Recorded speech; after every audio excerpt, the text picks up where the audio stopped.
अगर आपने इस वीडियो को क्लिक किया है तो आपको इस सीरीज के बारे में पता ही होगा,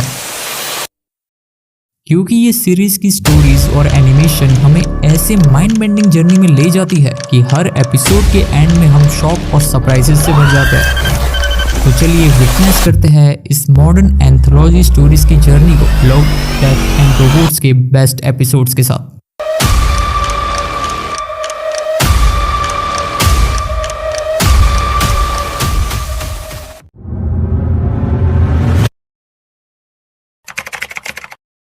स्टोरी की स्टार्टिंग में हम देखते हैं ब्लू गूस स्पेसशिप हाइपरजिम की मदद से एक्विला रिफ्ट की ओर जा रही होती है, जिसमें 3 क्रू मेंबर्स होते हैं। टॉम जो शिप का कैप्टन भी होता है, सूजी और रे टॉम को बताता है कि ये जर्नी शायद उनके लिए उतनी स्मूथ नहीं होगी, लेकिन वो पहुंच जरूर जाएंगे। जिसके बाद वो लोग अपनी स्लीपिंग पॉड की मदद से डीप स्लीप में चले जाते हैं। कुछ देर बाद जब टॉम और सूजी की आंखें खुलती है तो वो लोग अपने आप को एक रिपेयर स्टेशन में देख पाते हैं, और वहीं रे अभी भी अपने स्लीपिंग पॉड में ही रहता है। टॉम को इस रिपेयर स्टेशन के बारे में कोई भी आइडिया नहीं होता है, और वहीं वो लोग अपनी करंट लोकेशन का पता लगा रहे होते हैं। तभी वहां उस रिपेयर स्टेशन के मेंबर्स आ पहुंचते हैं। उनमें से एक अपना मास्क रिमूव करता है और वो टॉम की पुरानी फ्रेंड ग्रेटा होती है। ग्रेटा उन्हें बताती है कि वो लोग अर्थ से कई लाइट ईयर्स दूर पहुंचे हैं। अभी वो लोग सॉल्मिक स्टेशन के सडार सेक्टर में है, लेकिन सूजी ग्रेटा की बातों पर भरोसा नहीं करती और खुद से सिस्टम चेक करने आगे बढ़ती है कि तभी वो टैंक सिकनेस की वजह से बेहोश हो जाती है, और ना चाहते हुए भी टॉम को उस स्लीपिंग पॉड में रखना पड़ता है। ग्रेटा टॉम को रेस्ट करने को कहती है जब तक कि उनका शेप रिपेयर नहीं हो जाता। जिसके बाद टॉम और ग्रेटा अपनी पुरानी मेमोरीज याद कर एक दूसरे के क्लोज आ जाते हैं, और एक क्वालिटी टाइम स्पेंड करने के बाद ग्रेटा टॉम को बहुत बुरी खबर सुनाती है कि राउटिंग में एरर होने की वजह से वो लोग अपनी डेस्टिनेशन से बहुत दूर आ चुके थे। उनके मुताबिक उस स्लीपिंग पॉड में वो सिर्फ कुछ महीने ही रहे थे, लेकिन अर्थ के टाइम के मुताबिक कई 100 साल गुजर गए थे। मतलब कि अर्थ पर अब उन्हें अपना कहने वाला कोई नहीं रहा। ये जानकर टॉम ग्रेटा पर बहुत गुस्सा करता है, लेकिन अब अपने सिचुएशन को एक्सेप्ट कर टॉम सूजी को उसके स्लीपिंग पॉड से बाहर लाता है और पूरी सिचुएशन समझाने की कोशिश करता है। लेकिन पता नहीं क्यों सूजी ग्रेटा को देखते ही उस पर हमला करने लगती है, ये कहकर कि वो असली नहीं है। वो ग्रेटा को इंजर्ड भी कर देती है, जिसके बाद ग्रेटा उसे बेहोश कर फिर से स्लीपिंग पॉड में रख देती है। रात को सोते वक्त जब टॉम ग्रेटा के जख्मों को चेक करता है तो सरप्राइजिंगली वो हिल हो गए होते हैं, जैसे कि वहाँ कुछ हुआ ही ना हो।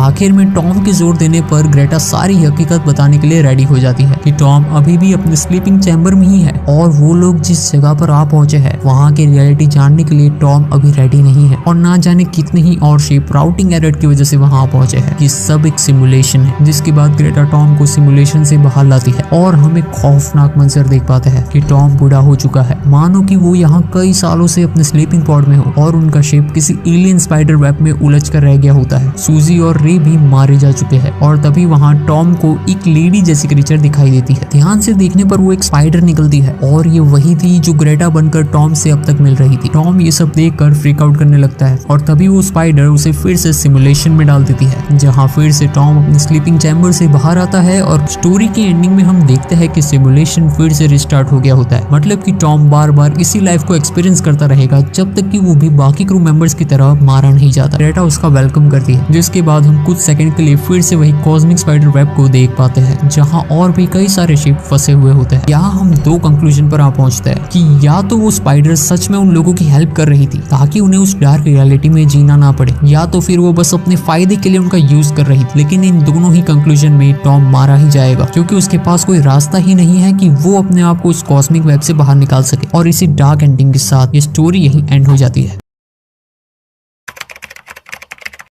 स्टार्टिंग में हम देखते हैं कि नाइट शूटर्स की बैटालियन एक लेक के पास जा रही होती है। उनमें से एक नाइट ऐसा है जिसे ना तो कुछ सुनाई देता है और ना ही वो कुछ बोल पाता है। वो नाइट के साथ कुछ प्रीस्ट भी आए होते हैं। वो किस लिए आए होते हैं ये हमें आगे पता चलेगा। वो प्रीस्ट और नाइट रिवर के पास अपनी प्रिपरेशन कर ही रहे होते हैं कि एक सुपरनेचुरल एंटिटी रिवर से उन्हें झांकती हुई दिखाई देती है, जिसे हम विच कहेंगे। वो विच की बॉडी पूरी तरह से गोल्ड और डायमंड से ढकी हुई होती है। फिर वो विच रिवर से ही अपना डांस शुरू करती है और चिल्लाने लगती है, जिसे गोल्डन सायरन कहा जाता है। सारे नाइट उस सुनहरी आवाज से अपना होश खो बैठते हैं और उस विच की तरफ आगे बढ़ते हैं। वो आवाज उन पे इतनी ज्यादा हावी हो गई थी कि वो लोग एक दूसरे पर ही हमला कर देते हैं, क्योंकि हर कोई उस विच के पास पहले पहुंचना चाहता था। और धीरे धीरे सारे नाइट्स उसी रिवर में डूबकर मारे जाते हैं। लेकिन एक नाइट जो सुन नहीं सकता था, उस पर उस गोल्डन सायरन का कोई असर नहीं हुआ था। विच भी ये देखकर सरप्राइज हो जाती है। उस नाइट ने विच को देख लिया था था और वो वहाँ से बचकर भागने लगता है, लेकिन हड़बड़ाहट में वो एक पेड़ से टकरा जाता है और बेहोश हो जाता है। होश आने पर वो देखता है कि शाम हो चुकी है और इसीलिए वो वहीं पर रिवर के पास सो जाता है। लेकिन तभी उसके पास वो विच आ पहुंचती है और शायद वो उससे इम्प्रेस होने लगी थी, जिसके बाद वो विच उसी के पास सो जाती है। नाइट के जागने पर जब वो विच को देखता है तो घबरा जाता है और विच भी उसे देख वहाँ से जाने लगती है। वो नाइट उसे रोकने के लिए उसके हाथ को पकड़ता है, लेकिन उसके हाथ पर गोल्ड लग जाता है, जिससे उसमें थोड़ा लालच आ जाता है। वो उसका पीछा करता है और विच को पसंद करने का दिखावा करता है, जिसके बाद वो विच उसे किस करती है। तभी नाइट के मुंह से खून निकलने लगता है, क्योंकि विच के लिप्स भी ज्वेलरी से बने हुए थे। नाइट को इससे काफी पेन तो हो रहा था, लेकिन फिर भी वो उसे एक किनारे के पास लाता है और उसके सर पर वार करके उसकी बॉडी से सारा गोल्ड निकाल लेता है। गोल्ड निकाल कर वो उस बॉडी को उसी रिवर में फेंक देता है और वहां से गोल्ड को एक कपड़े में बांध कर चला जाता है। तभी उस बॉडी से निकला खून पूरी रिवर में मिक्स हो जाता है और जब नाइट जंगल में कुछ देर आगे बढ़ने के बाद थक जाता है तो वो उसी रिवर का पानी पी लेता है। तभी वो नोटिस करता है कि वो पानी नहीं खून पी रहा होता है, जिसके तुरंत बाद उसे सारी चीजें सुनाई देने लगती है और इससे वो बहुत घबरा जाता है। लेकिन तब तक वो विच फिर से जाग जाती है। जब वो अपनी बॉडी को देखती है तब वो रोने लगती है, क्योंकि उसे पता चल गया था कि उस नाइट ने उसे धोखा दिया है और उसका गोल्ड लेने के लिए उसने ये सब किया था। तब वो फिर से इस पर काफी जोर से चिल्लाती है, जिसे सुनकर वो नाइट उसकी तरफ भागा चला आता है। हालांकि वो बहुत कोशिश करता है उस आवाज की तरफ ना जाने की, लेकिन वो अब कुछ भी नहीं कर सकता था। जिसके बाद वो भी उसी आवाज के पीछे पीछे रिवर में आगे बढ़ने लगता है और उसी रिवर में डूब के मारा जाता है, जहाँ हम और भी कई सारे सोल्जर्स की बॉडी को देख पाते हैं, जिन्होंने भी उसी विच के पीछे अपनी जान गंवाई थी। और इसी रिवेंज स्टोरी के साथ ये एपिसोड यहीं एंड हो जाता है। एक्सप्लेनेशन से पहले आपको बता दूं कि ये एपिसोड की एंडिंग थोड़ी सी कॉम्प्लेक्स है, तो वीडियो को ध्यान से देखिएगा। तो एपिसोड की स्टार्टिंग में हम हांगकांग की किसी जगह को देख पाते हैं, जहां पर किसी बिल्डिंग में एक लड़की को देख पाते हैं जिसका नाम जरोवा है। वो कहीं जाने के लिए तैयार हो रही होती है कि तभी सामने वाले बिल्डिंग से उसे गन शॉट की आवाज आती है। जैसे ही वो खिड़की से सामने वाली बिल्डिंग में देखती है तो वो एक आदमी को देखती है जिसने हाल ही में किसी का मर्डर किया होता है। लेकिन शॉकिंग बात तो यह है कि उस आदमी ने जिस लड़की को मारा होता है वो हूबहू जरोवा जैसे ही दिख रही होती है। यहाँ तक कि उसका मेकअप भी जरोवा जैसा ही होता है। जरोवा ये देखकर बहुत डर जाती है और उस बिल्डिंग से भागने लगती है। वो आदमी भी उसका पीछा करने लगता है। देख के लग रहा था कि वो कुछ बताना चाहता था। जरोवा कैब में बैठकर किसी जगह जाने निकलती है और रास्ते में वो पुलिस को मर्डर के बारे में भी इन्फॉर्म कर देती है, लेकिन अपना एड्रेस सही तरह से नहीं बता पाती। वो आदमी भी उसका पीछा करते करते उस जगह पर आ पहुंचता है। दरअसल वो लड़की जहाँ काम करती थी वहाँ उसका फ्रेंड व्लादिमीर था। जरोवा के पहुंचते ही उसका बॉस उस पर लेट आने की वजह से चिल्लाने लगता है और उसे अंदर जाकर अपना डांस परफॉर्म करने को कहता है, क्योंकि वो एक डांसर थी। वो उसे सारे सिचुएशन के बारे में भी बता देती है, लेकिन उसके बॉस को ये नहीं पता होता कि वो आदमी उसका पीछा करते करते उस जगह पर भी आ गया होता है। इसीलिए उस आदमी को कस्टमर समझकर अंदर आने देता है और जरोवा उसके सामने अपना डांस परफॉर्म करने लगती है। लेकिन जैसे ही वो आदमी को देखती है वो वहां से भागने लगती है। वो अपने फ्रेंड व्लादिमीर से मदद मांगने जाती है, लेकिन वो ड्रग्स की हालत में होने की वजह से होश में नहीं होता। इसलिए वो उसकी गन लेकर उस क्लब से भागने लगती है। जहाँ वो आदमी भी उसका पीछा करने लगता है, वो दोनों उसी बिल्डिंग में पहुंचते हैं, जहां वो आदमी उसका पीछा करते करते उसके रूम तक आ पहुंचता है। वो उसे कुछ बताने की कोशिश कर रहा होता है, लेकिन जरोवा की सिचुएशन देख वो उससे गन छीनने की कोशिश करता है और जरोवा गलती से शूट कर देती है, जिसमें वो आदमी मारा जाता है। उसी तरह जैसे स्टार्टिंग में वो लड़की जो जरोवा जैसी दिखती थी वो मारी जाती है। जरोवा विंडो से बाहर देखती है तो शॉक रह जाती है, क्योंकि दूसरी बिल्डिंग में वही आदमी होता है जिसने ये मर्डर होते हुए देख लिया होता है और वो दोनों भी हूबहू एक जैसे ही दिख रहे होते हैं। और ये बिल्कुल वैसे ही सिचुएशन है जो एपिसोड की स्टार्टिंग में होती हुई दिखाई दी थी। और इसी ट्विस्टेड एंडिंग के साथ ये एपिसोड यहीं एंड हो जाता है। ऑफ कोर्स आपको ये एंडिंग उतनी क्लियर नहीं हुई होगी, इसीलिए एंडिंग से रिलेटेड हम दो थियरी डिस्कस करने वाले हैं। Theory number 1, purgatory. तो पहली थियरी एक कर्स को रिप्रेजेंट करती है कि शायद इन दोनों को कोई श्राप मिला है, ऐसे कोई क्राइम के लिए जो इन्होंने किया हो, जिस वजह से ये दोनों इस डेथ लूप में फंस गए हैं एक पनिशमेंट के रूप में। Theory number 2, alternate universes. इस थियरी के अकॉर्डिंग ये लोग किसी टाइम लूप में नहीं बल्कि दूसरे यूनिवर्स में ही बार बार ट्रैवल कर रहे हैं। जैसे कि यूनिवर्स 1 की जरोवा जब विंडो से मर्डर को देखती है तो वो यूनिवर्स 2 के किलर और जरोवा को देखती है, और जब वो आदमी उसका पीछा करते करते उसके रूम तक आ पहुंचता है तो वो दोनों यूनिवर्स 3 में पहुंच जाते हैं, जहां यूनिवर्स 3 का आदमी जरोवा को मर्डर करते हुए देख लेता है। और इसी तरह बार बार ये पैरेलल यूनिवर्स की ट्रैवलिंग चलती रहती है।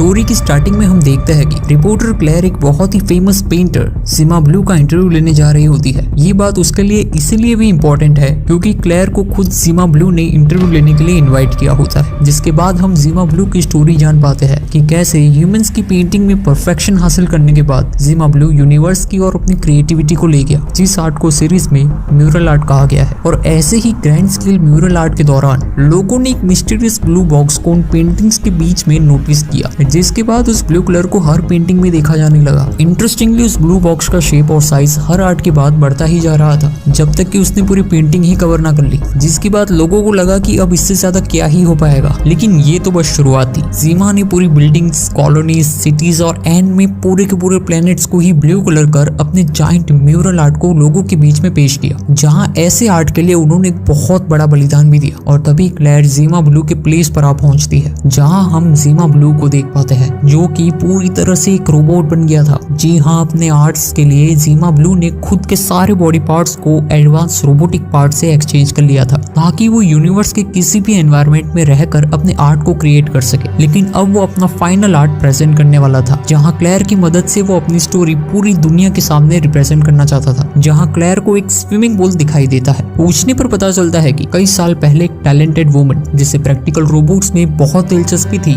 उसने अपने स्विमिंग पूल को साफ करने के लिए एक रोबोट बनाया था। हालांकि उसने कई और भी रोबोट्स बनाए थे अपने घर के काम करने के लिए, लेकिन उसे उस रोबोट से कुछ ज्यादा ही लगाव था, जिसके बाद वो उस रोबोट को और भी ज्यादा एडवांस बनाती गई। उस रोबोट के पास अब अपना खुद का ब्रेन आ चुका था, लेकिन इसी बीच वो वुमन की डेथ हो जाती है और वो रोबोट एक ओनर से दूसरे ओनर के पास जाने लगता है, जहाँ हर कोई उसमें अपनी रिक्वायरमेंट्स के मुताबिक अपग्रेड करता ही जा रहा था, जब तक कि वो फाइनली जीमा ब्लू नहीं बन जाता। क्लेयर और हम ये बात जानकर सरप्राइज हो जाते हैं कि अब तक लोग जिसे रोबोट की बॉडी में ह्यूमन समझ रहे थे, दरअसल वो ह्यूमन शेप का रोबोट होता है और वो मिस्टीरियस ब्लू बॉक्स और कुछ नहीं, बस उस स्विमिंग पूल के टाइल्स का रेफरेंस होता है। जिसके कुछ टाइम बाद जीमा ब्लू अपना फाइनल आर्ट सबके सामने रिवील करता है। वो उस स्विमिंग पूल में सबके सामने अपनी बॉडी को डिसमेंटल कर फिर से अपनी पुरानी बॉडी में आ जाता है, जब वो बस उस स्विमिंग पूल को साफ किया करता था। और इसी के साथ ये स्टोरी यहीं पर एंड हो जाती है, जहां क्लेयर की जीमा ब्लू के बॉडी पार्ट्स को मशीन से एक्सचेंज करने वाली बात आज की प्रेजेंट सिनेरियो को समझाती है कि कैसे ह्यूमंस भी अब मशीन्स की तरह बनते जा रहे हैं, वो भी अपनी इमोशनल साइड को इग्नोर करते हुए। वहीं इसके एंडिंग में जीमा के फिर से अपने पुराने बॉडी में आना फाइनली पीस का डिपिक्शन है कि फाइनली उसे वो मिल गया जो वो कब से इस यूनिवर्स में तलाश कर रहा था, उसकी ओरिजिन जहाँ से वो आया था। और इसी के साथ ये स्टोरी यहीं पर एंड हो जाती है।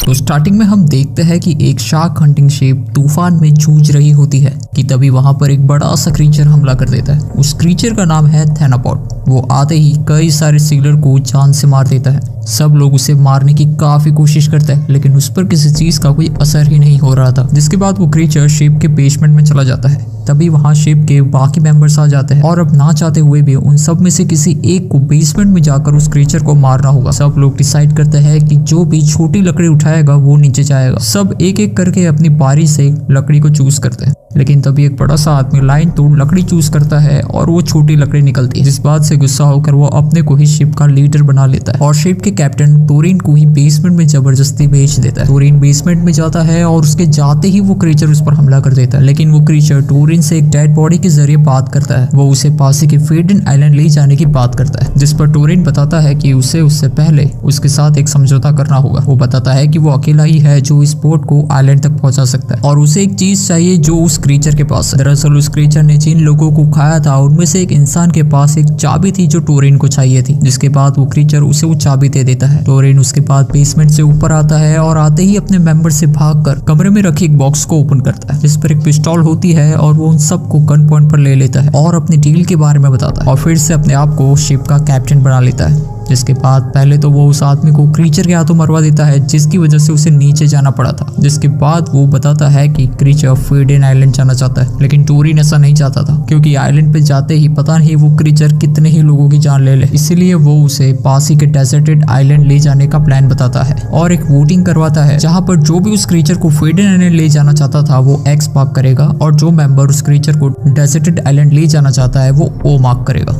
वोटिंग के बाद टोरिन बताता है कि वोटिंग एक टेस्ट थी।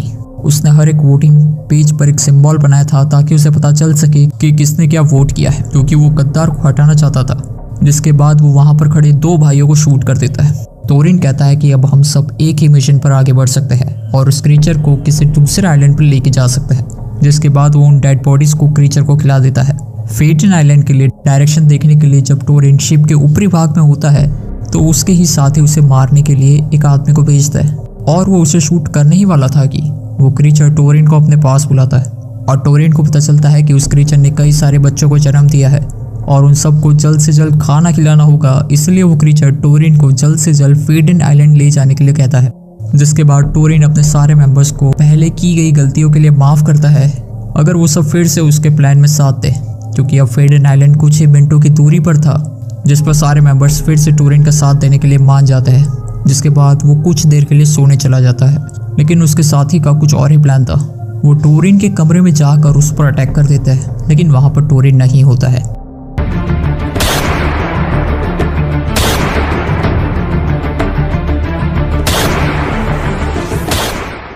उसे लगा ही था कि वो लोग ऐसा कुछ कर सकते हैं। तभी वो देखता है कि एक मेंबर मिसिंग है। वो एक बॉक्स में बंद होता है क्योंकि उसने बाकी सबका साथ देने से मना कर दिया था।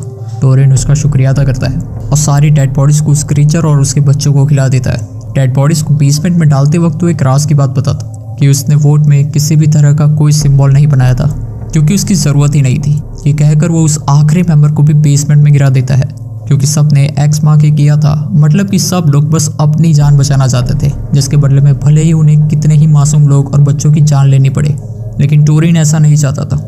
इसलिए उसने एक एक करके सारे मेंबर्स को मार दिया और अब टोरिन फिर से बेसमेंट में जाता है और उस क्रीचर से बात करते करते वो वहां रखे बैरल को तोड़ने लगता है जिसमें शार्क ऑयल होता है। जिसके बाद वो गन को एक लैंप पर शूट कर वहां आग लगा देता है। वो क्रीचर टोरिन पर अटैक करता है, जिससे वो बाल बाल बचकर उस जलती हुई शिप से छलांग लगा देता है। जिसके बाद वो अपने लाइफ मोड में बैठकर उस शिप को ब्लास्ट होते हुए देखता है, जिसमें वो क्रीचर भी मारा जाता है और अपने लाइफ बोट से वहां से निकलते ही यह एपिसोड यहीं खत्म हो जाता है।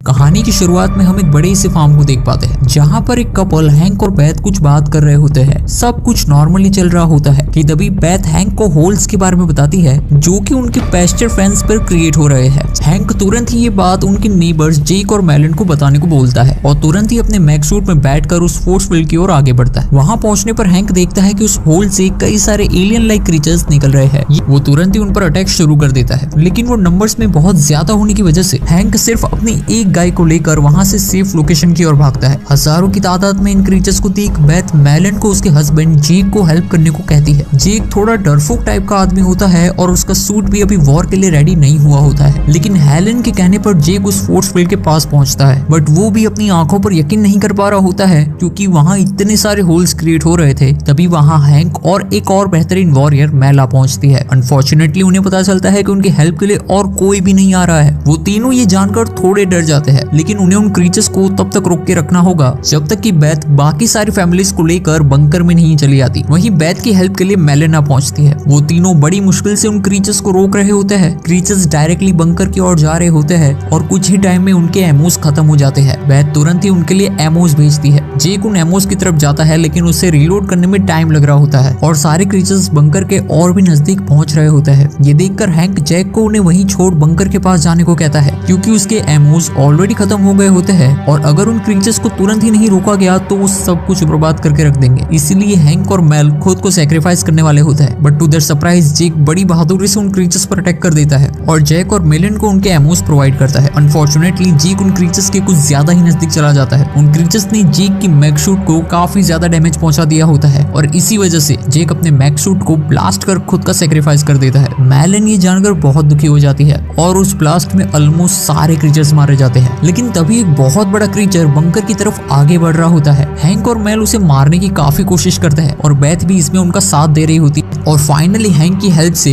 बैथ उस बड़े से क्रीचर के नेक पर शूट कर उसे मार देती है। अगले दिन सब बियर पीकर अपनी जीत को सेलिब्रेट कर रहे होते हैं। हैंक भी मेलन को जेक के सैक्रिफाइस के लिए कंसोल करता है। तभी हम फार्म के बाहर का व्यू देख पाते हैं कि फोर्स फील्ड के अराउंड करोड़ों की तादाद में क्रीचर्स अंदर घुसने की कोशिश कर रहे होते हैं और वहीं हम और भी कई फोर्स फील्ड को देख पाते हैं। इसी के साथ स्टोरी यहीं पर एंड हो जाती है। ओके, तो एंडिंग देखकर ये कंक्लूड किया जा सकता है कि ह्यूमन सब साइंटिफिकली इतने एडवांस हो गए हैं कि वो दूसरे प्लैनेट्स में ऐसे ही फोर्स फील्ड बनाकर अपने रहने लायक एनवायरनमेंट क्रिएट कर सकते हैं। तो टेक्निकली उस प्लेनेट पर ह्यूमंस ही एलियंस है और वो क्रीचर्स ही वहाँ के रेसिडेंट्स हैं जो अपने प्लेनेट के लिए ह्यूमंस पर अटैक कर रहे होते हैं। तो यहाँ विलन एक्चुअली में ह्यूमंस है जो जबरदस्ती दूसरे प्लेनेट पे फोर्स फील्ड बनाकर रहते हैं। ऐसे ही इंटरेस्टिंग एक्सप्लेनेशन देखते रहने के लिए सब्सक्राइब कीजिए हमारे चैनल डायनामिक टॉक्स को। और अवतार मूवी के एक्सप्लेनेशन के लिए राइट वाले वीडियो या कुछ डिफरेंट ट्राई करना चाहते हो तो लेफ्ट वाले वीडियो पे क्लिक कीजिए।